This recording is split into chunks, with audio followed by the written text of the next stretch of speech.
Hi everybody, welcome to the second lecture in the American Rule lecture series. I'm Yates Sexton, author of American Rule, How a Nation Conquered the World but Failed Its People. I'm also the co-host of the Muckrake podcast and my weekly Bourbon Talk political Q&A, which airs every Sunday evening at 8 p.m. Eastern on YouTube Live. You can come check those out if you're so interested. If you haven't already, I would recommend checking out lecture number 1, which is about the myth of American exceptionalism and how as that myth collapses, it is being co-opted as a weapon by white supremacist fascists and how that has brought us to our moment of current crisis. But in order to understand where we are and the danger that we're facing, we have to look backwards and we have to understand why the myth of American exceptionalism was created, what it entails, and why it's being weaponized by these white supremacist fascists. So, for today, we're going to begin in March of 1983 with a really famous speech given by then President Ronald Reagan to the National Association of Evangelicals.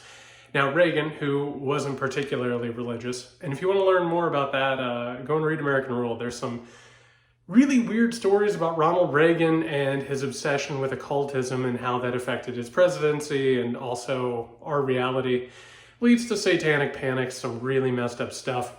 You should check it out and know how all that works. But Reagan, like always, paid lip service to the evangelicals and Christianity. He told a bunch of really dumb jokes, and then he made mention of the Soviet Union, calling them the evil empire. This is considered a really famous moment in American and Cold War history. Ronald Reagan was elected basically as a revivalist preacher of the idea of American exceptionalism, and in prosecuting the Cold War, and at that point the Soviet Union was sort of falling apart and sort of becoming weaker and weaker, and it would eventually fall, as we all know. His reframing of the Cold War as from an idea of a hegemonic battle for economic and world supremacy into a battle between the US and an evil empire completely changed the paradigm and has had some really, really terrible effects for our society. Now, this idea, and this is something that the Reagan sort of nods at, it comes from a person named Whittaker Chambers. And Whittaker Chambers was a former communist who had defected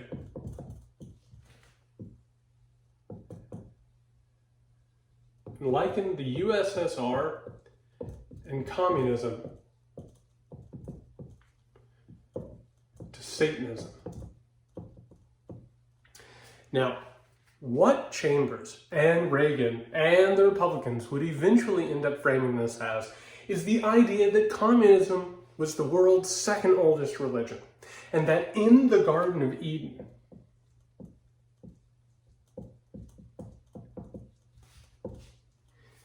communism was founded more or less by the serpent who tempted Eve. That's right, communism was a byproduct of Satan. It's the idea that what America was facing in this situation was literally a supernatural battle.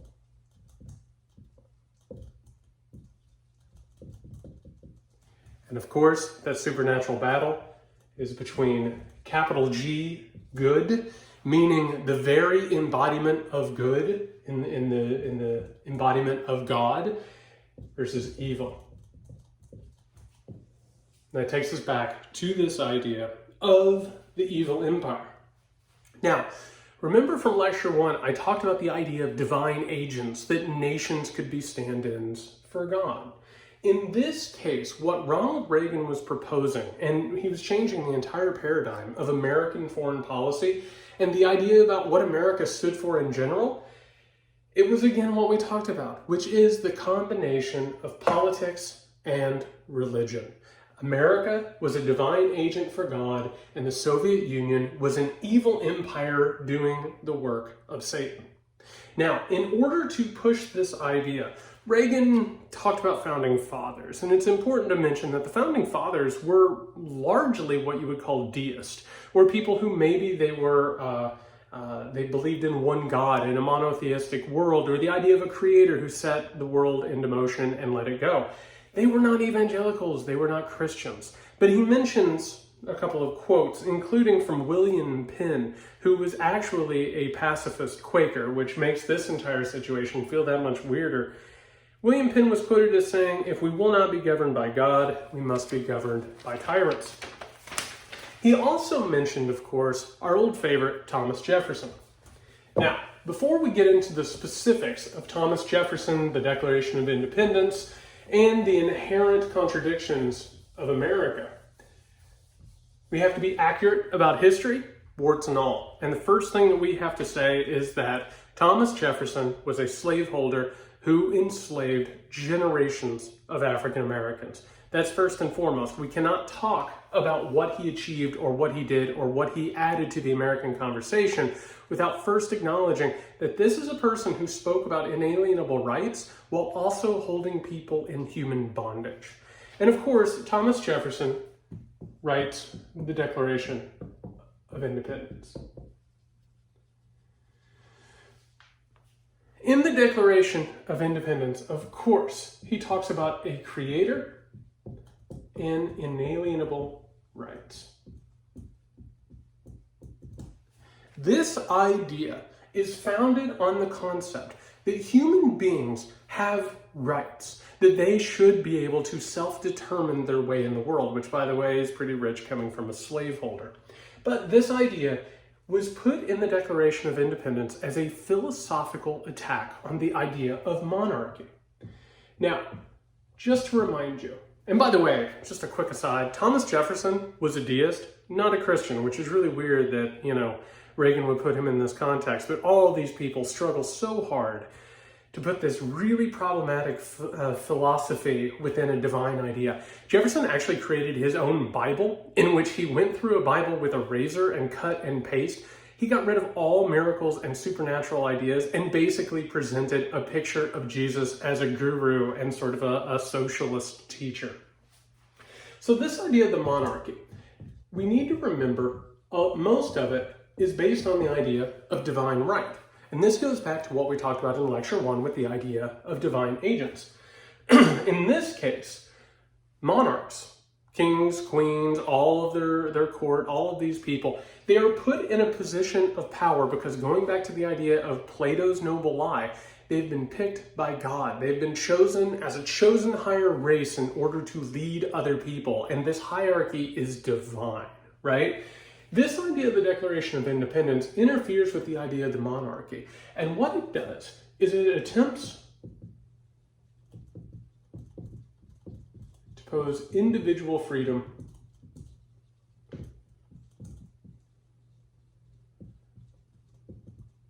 against supernatural sovereignty.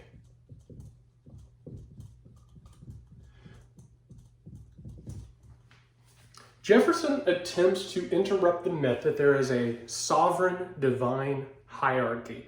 And by doing this, he makes an argument that people should be free. This is based on Enlightenment ideals, which tried to get rid of myths. It tried to get rid of all these superstitious ideas that weren't based in science or empirical evidence. In this case, he says, you know what? Kings, queens, you're not actually special. You just happen to hold power and you use religious myths to gird that power. In this case, Jefferson is saying that human beings are born to be free and determine themselves. Again, this is a person who held people in bondage. And by the way, quick aside, the first draft of the Declaration of Independence by Jefferson actually involves this incrimination which says King George has committed all these crimes. A big chunk of it is a repudiation of human slavery. And he actually says, I think slavery is wrong and we shouldn't be doing it. And then Congress denies that because, of course, it's a white supremacist operation and moves forward. So, in 1776, we have this idea of the self-governed, which would actually take the monarchy and change it into self-rule. We would actually step down from having kings and queens in a hierarchical structure, and suddenly people would be able to take care of themselves. In this idea, the American Revolution is supposedly a battle for freedom. This is, of course, what we've all been taught. It was this, and again, this is what the right continually tells us, is there's some kind of a divine upspring of inspiration where all of these patriots, they go out and they risk their lives, and Americans feel it within themselves. It's this call from liberty and God to go out and find their own self-rule and determination. There's a problem with this. At the time of the Revolution, America wasn't unanimous. They weren't all called by God to go out and fight for freedom or liberation from the British Empire. In fact, it was pretty split between revolutionaries, people who wanted to remain loyal to the crown and the monarchy, and people who were just kind of undecided. What ends up happening is you have a wealthy uprising that involves populist support. A lot of this has to do with the idea of taxes and wealth. You had a lot of people who were really, really wealthy, and they had created their own businesses and their own bases for power, and they were tired of having to give over that wealth to Great Britain, particularly without representation. So a lot of the people who spur on this revolution are actually some of the more wealthy people within the United States who are trying to get away from this system where they are reliant on the British Empire, having to send their wares there, having to pay taxes there. And so you actually have, and by the way, there's a reason why a lot of this takes place in like printing presses, newspapers. These people who own the means of production are the ones who are calling people out, and they're talking about American exceptionalism and this idea of the Declaration of Independence. Jefferson's idea for the Declaration of Independence, this idea of freedom, liberty, and equality, becomes one hell of a propaganda device. And this is where we start seeing this wealthy uprising with populist undertones start to be sold to people in terms of the idea that it was divinely inspired and all about freedom, liberty, and equality. But of course it's not, because after the revolution, it's not very free, it's not very equal. There's not a lot of liberty to be found. One of the things that we always glance over when we're looking at history and we're talking about the founding of this country is we talk about it as if it just happened. And I don't know about you, but I've always kind of been taught this different history where the Declaration of Independence gets passed and then all of a sudden the Constitution gets passed, and it's just kind of at the same time. But these things are completely separate. The first ruling document was the Articles of Confederation. The Articles of Confederation is what linked the colonies together. The problem was it sucked. It didn't really work that well. It didn't really take care of state conflicts. And on top of that, the American citizenry, the people who weren't as wealthy, the people who weren't as invested in this revolt of the wealthy and the powerful, they kind of weren't happy with how the country was working. A lot of them were very unhappy with what they saw as a step down from a sovereign monarch down to an aristocracy.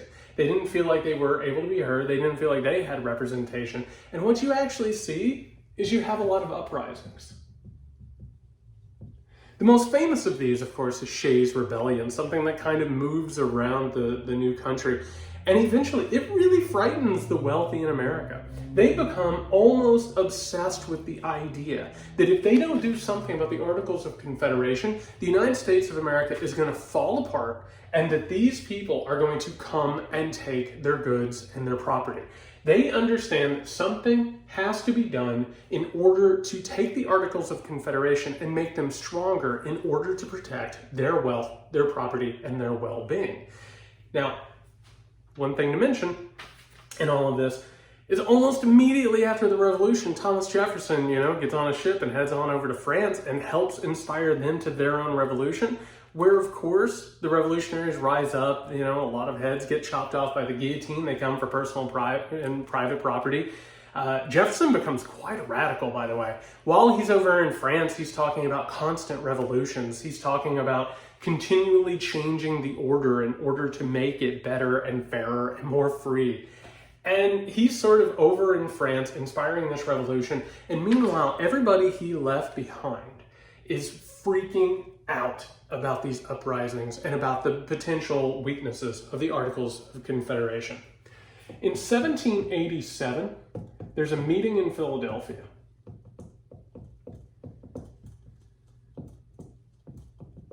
The meeting in Philadelphia with delegates from the colonies is called to order to revise the Articles of Confederation. It's literally the only thing that they're authorized to do. And in doing this, they're supposed to make some small revisions to make it better. But here's the thing. James Madison has other plans. Madison was an ambitious young man who saw an opportunity to create a system that would protect private property and wealth. It could also go ahead and stave off the idea of uprisings, but it would also make sure that America wouldn't become too free and fair and equal and full of liberty, right? So James Madison shows up at the meetings, and he shows up before anybody else, and he starts sketching out this new government. And by the time everyone starts arriving, and don't forget that they had to travel for days or weeks in order to get to this meeting, by the time they arrive, James Madison has a brand new proposal. And the early people who get there before everybody else, they decide this is going to be what they discuss, even if they're not authorized. And by the way, this isn't like wild-eyed speculation or conspiracy theories. This is a quote from John Burgess, the founder of political science, one of the founders of political science, and a Columbia law professor. What they actually did, the framers of the Constitution, stripped of all fiction and verbiage, was to assume constituent powers and ordain a constitution of government. Had Julius Caesar or Napoleon committed these acts, they would have been pronounced coup d'etat. Okay? And by the way, when this happens, when these people start showing up at what would eventually be called the Constitutional Convention in Philadelphia, a lot of them are like, holy hell, we have not been authorized to do this. And everybody's like, well, who cares? We should do it anyway. It's the right thing to do. We feel compelled to do it. And if we don't do it, things are going to fall apart. Here's the thing. The delegates themselves are wealthy white men, many slaveholders, and all members of the higher aristocracy. This conversation that takes place, and by the way, it's not open to the public. They actually sort of nail shut the windows. They make sure that nobody can pay any attention to any of this stuff. And by the way, the only reason we know is because James Madison took copious notes that were not released to the public until many, many years later. These people come together, and the conversation they have is how they can create a country and a government that serves their interest while making sure that the people, the common people that cannot be trusted, they make sure that they're not going to rise up in their own revolution and take their wealth and their property. Oh, and by the way, they're going to make sure that slavery is well intact as well. So they get together and they completely disrespect most normal people. And we're going to get to some quotes in a second. But I want to point out what the construction does. And once you see it, it's really hard to unsee it. And of course, historians and authors and all of this stuff have praised what Madison created. And of course, we have a division of government, right? We have the executive in the presidency. We have the legislative in the Congress, and we have the judiciary in the Supreme Court. Now, the thing that we're always told, of course, is that this is about the balance of powers. It's supposed to keep each of the three branches sort of battling amongst each other and making sure that there are checks and balances, that nobody becomes too powerful or that anybody does anything that's dangerous or, dictatorial. And that is true. But let's also point out what this structure does. In the very beginning, and still to this point, the executive is controlled by the Electoral College.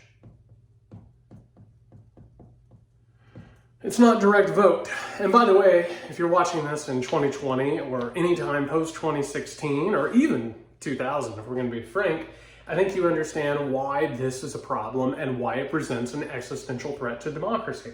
The fact that the person in charge of the government, the executive, is by electoral college but not popular vote, in the time that this happens, when Madison puts this together, and it's still the case, this is being done to make sure that this branch of government is specifically in the hands of the wealthy and powerful few. Now, we have two in the legislature. We have the Senate, which people did not have in the very beginning the ability to directly elect them, right? This was described as a version of the House of Lords,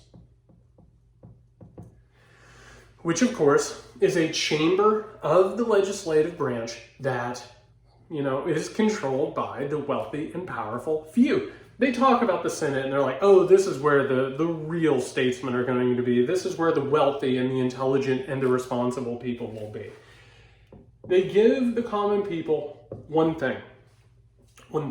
They give them the House. Now, the House is going to be the House of Commons. The reason that this is done is so that people will feel like they at least have some sort of a semblance of power. It will make it look and feel like a representative government that treats people like they're equal. But all along, the Senate is there because it is not a direct democracy. The Senate is there to cool the tempers of the idiot common people. And of course, the judiciary is appointed. So here, what you actually have is you have a system in which the common people have sort of the illusion of representation while everything else is stacked against them. We say that this is about the balance of power and checks, but what it actually is it's making sure that the common people feel like they're representative, but they never really get near power. This is the genius of Madison's sketches, this trios, right? This idea that he can create this working thing that he can manipulate. And why did he think that he could manipulate it? Because he was part of the moneyed white supremacist slave-holding upper class. They studied people, they looked down on them, they thought different of them. And again, we know that specifically because James Madison took copious notes from the so-called Constitutional Convention. Let's take a look at what these founding fathers really think of us. Roger Sherman says, and remember, these are the debates that are being made in order to create this system which still governs us and still maintains power for the wealthy few. The people should have as little to do about government. They are never sufficiently informed. Elbridge Gerry says, the problem is excess democracy. That's the danger. Charles Pinckney says in the Senate, because it is a House of Lords, it will involve the fittest men. George Mason, talking about the presidency, says it is unnatural for ordinary people to choose a president. It would be like referring a trial of callers to a blind man. Oh, let's go ahead and make sure that we get James Madison in here because he is a hierarchical piece of shit as well. James Madison says that landowners and the wealthy make for the safest depositories of Republican liberty. Now, this plan on its face is really good for protecting, again, personal wealth and property. They were all on board for this. Like, there wasn't a lot of discussion about that they needed more democracy. One of the few people who actually stepped in and was like, this is kind of problematic, was Benjamin Franklin, and they kind of told him to shut up and take a walk. They were immediately like, no, the common people are stupid. Here's the problem. In the consideration of personal wealth and property in the 18th century, one of the biggest things going, of course, is human slavery. In order for this plan, this so-called coup d'etat to work, the southern states have to come along. And Madison even says in the conversation about the drafting of the Constitution. And by the way, it reached multiple points where the Southern states dragged their feet because they understood that they could hold this whole thing hostage. Madison even says that he knows that the states are divided principally from the effects of their having or not having slaves. So here's what happens. The Southern states hold the framing hostage.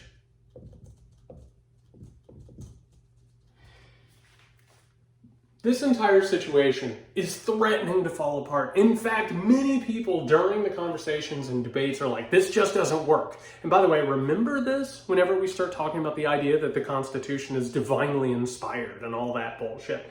It wasn't really working and it was falling apart and people kind of thought, yeah, maybe we're not going to be a country. And the Southern states make this argument, and it's summed up best by Charles Pinckney of South Carolina, who says if the committee should fail to insert some security to the Southern states against an emancipation of slaves, then he would be bound by duty to vote against their report. Well, guess what? They get what they want. They get outsized power. Of course, we know about the compromises in order to count slaves in a census, in order to determine the size of the House. We understand that the Electoral College is a tool that is created in order to balance all of this power. And basically, the South becomes the power broker of the United States of America going forward. Now, this will falter later on, right before the Civil War. So remember that when we get to the Civil War part of this lecture series. The South held up the convention, and as reward for that, they got this outsized power that would not only maintain slavery, but it would eventually lead to the Civil War anyway. And by the way, real fast, Alexander Hamilton, who of course has been revered because of recent pop culture and the musical, Alexander Hamilton in the Federalist Papers argues that, yeah, maybe slavery is not great, but we should probably turn the other way. We should probably go ahead and accept slavery and human bondage and this inherent white supremacy, all in the pursuit of personal wealth and property. He said, you know what, we could go ahead and have a civil war right now, or we could go ahead and just accept slavery and just get to the business of making a lot of money and consolidating a lot of power. The Constitution of the United States of America is an inherently aristocratic white supremacist document. It is a creation of a government and a country and a system of power and wealth that is solely dedicated to the idea that there is a white supremacist hierarchy and you should hold everybody else in check, or else they'll come for you and they'll destroy the world because they are not on the level of the higher-ups. That is the sad truth that we're talking about. So how in the hell did we get to the point where we believe that the United States of America is a divine agent, and that somehow or another our founding, which by the way, the current president of the United States, Donald Trump, is trying to promote this idea of a patriotic education, which is all about not teaching any of this and never ever talking about any of this and treating these people as if they're divine agents, right? So how do we get that point? Well, what ends up happening is we end up having the Federalist Papers. Now, the Federalist Papers are authored by Madison, Alexander Hamilton, and John Jay. And these appear in newspapers around the colonies. Now remember, at this point, newspapers are, well, I mean, they still are, let's just be honest. Newspapers are in the hands of the wealthiest Americans who are not unpartisan. They're complete partisans, and they're publishing propaganda all the time. Madison, Alexander Hamilton, and John Jay start writing these letters under a fake name of Publius. And they advocate for the Constitution to be adopted, and they pretend like they had nothing to do with it. James Madison writes entire screeds about what genius was at work in the crafting of the Constitution, even though he wasn't in the room. It was kind of like the 18th century version of QAnon. It was a big, giant psychological operation and propaganda movement. So while they're doing this, they're making these arguments, and they're talking about how we need to go ahead and adopt this. And here are the reasons why. Wealth. If we go ahead and adopt this Constitution, we can get busy in getting wealthy and getting powerful, okay? The other part and tell me if any of this sounds familiar, is danger. If for some reason the Constitution isn't adopted, the native people will destroy us, right?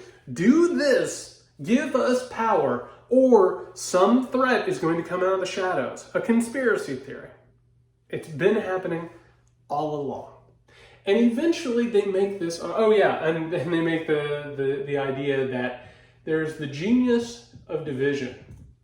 And this is one of the grosser things that people sort of laud. They talk about James Madison and how he created this wonderful government, and they always talk about it as protecting the minority. We hear that and we think about vulnerable populations. He wasn't talking about protecting vulnerable populations. James Madison was talking about protecting the minority of the wealthy and powerful. And he created this entire system and bragged about it at length in the Federalist Papers about how he had created a system that would constantly keep common people like you, like me, from ever agreeing on anything and constantly fighting against each other. That way we could never be united against the minority, the tyranny of the majority against the minority. In this case, he's talking about keeping common people fighting against one another so we'll never challenge the wealthy and powerful. I just want you to sit with that for a second. It's by design. It's really, really screwed up. So they make this argument, and then all of a sudden they start talking about divine inspiration. The revolution was created by God, right? God suddenly inspired all of us. And so what ends up happening is the Declaration of Independence is tied to the Constitution. This entire project is told to the people as if it is some sort of gift from God. These people who have created the Constitution, which again is a completely terrestrial, man-made document to protect personal property and wealth, for whatever reason it was handed down from God, almost like the Ten Commandments or the Bible itself. So what ends up happening is we're told there is a divine plan of capitalism, hierarchy, and white supremacy.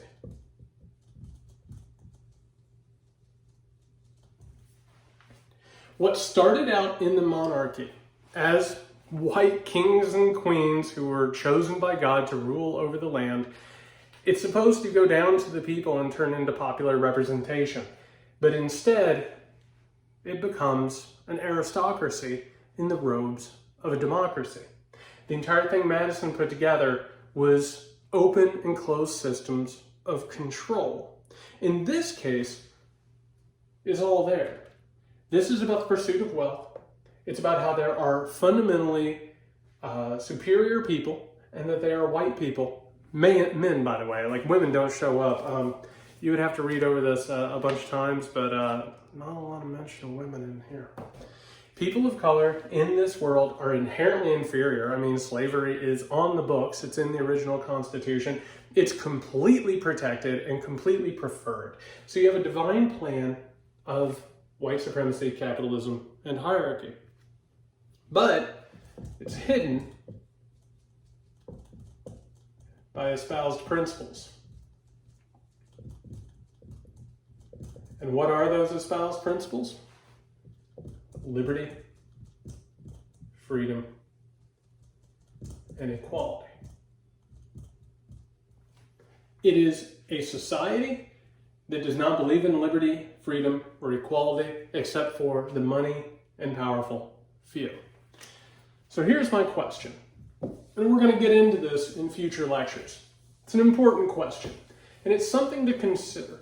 This idea that Ronald Reagan, the Republican Party, now Donald Trump and his bevy of white identity evangelicals, what they're constantly fighting for, what they're constantly saying, what they're constantly fighting in the streets over. This idea that America is a divinely inspired country, there's something exceptional about it, and that America is a divine agent for God. And that this country, remember, was created explicitly to push capitalism, hierarchical society plus white supremacy. So, if, like Reagan said, there's an evil empire, we're in the middle of a supernatural war between good and evil, God and Satan. If the United States of America was created as a country that valued personal profit, hierarchical structures, and white supremacy, what does that say about God? This is a big question to ask, because so far we've been talking about politics clothed in the idea of religion that is both nationalist but also religious in nature. But it really underlines what's going on in this nation right now, which is we're at another moment, much like in the Enlightenment, much like before the Revolution, and as this idea when we started rejecting the idea of the monarchy. Right now, with Donald Trump, fascist, white supremacists, white extremists, these white identity evangelicals, they're trying to roll back the clock to the point before the Enlightenment. They hate the Enlightenment. They don't even like discussing the idea of liberty or freedom or equality. They think these ideas are poison. They hide behind them while trying to move back to the point of a reality of myth. And why? Because as long as we are in that myth, and as long as we are stuck in these superstitious ideas and conspiracy theories and supernatural battles, as long as we're there, James Madison's plan to keep us all at each other's throats in order to keep at bay the idea of solidarity or another one of these uprisings, in order to protect personal wealth and property, as long as we live in a reality of myth, we're never going to find our way out. James Madison created a rat race for us, a maze that we might never actually be able to escape. And that suits these hierarchical, capitalist, hyper-capitalist, white supremacists just fine, because it allows them to maintain their power. So here's the question for the next time. If America was created on this white supremacist idea, and that is a representation of good and everything that is just in the universe, which is what Reagan and the Republicans and Trump have told us, what does that say about the God that these people are worshiping and that they're holding up on high? We're going to talk about this in the next lecture and a lot of other things. In the meantime, like I said, if you haven't already, please pick up a copy of American Rule, How a Nation Conquered the World but Failed Its People. It'll help with these lectures, and I think probably bring some of these things up to the forefront and make clear a lot of what's going on, because I have to tell you, a lot of this bullshit is very confusing on purpose, because it's a bunch of illusions and it relies on the reality of myth. So pick up American Rule, How a Nation Conquered the World but Failed Its People. Check out the Muckrake podcast, which comes out twice weekly. You can become a patron over at patreon.com/muckrakepodcast, unlock a bunch of exclusive content. And of course, Sunday nights, 8 p.m. Eastern, I host the Bourbon Talk Political Q&A, where I drink bourbon, answer your questions, and we talk about a lot of this stuff. In the meantime, share this with people. Let them know the actual real history of America. None of this is tinfoil conspiracy stuff. It's simply stuff that you weren't taught in school because they didn't want you to know this stuff. They wanted to keep this history hidden. That way they could continue keeping you captive in a reality of myth, and that Madison's manipulative system could continue to entrap you and keep you from attacking personal property and the wealth of the aristocratic few. All right, till next time, take care.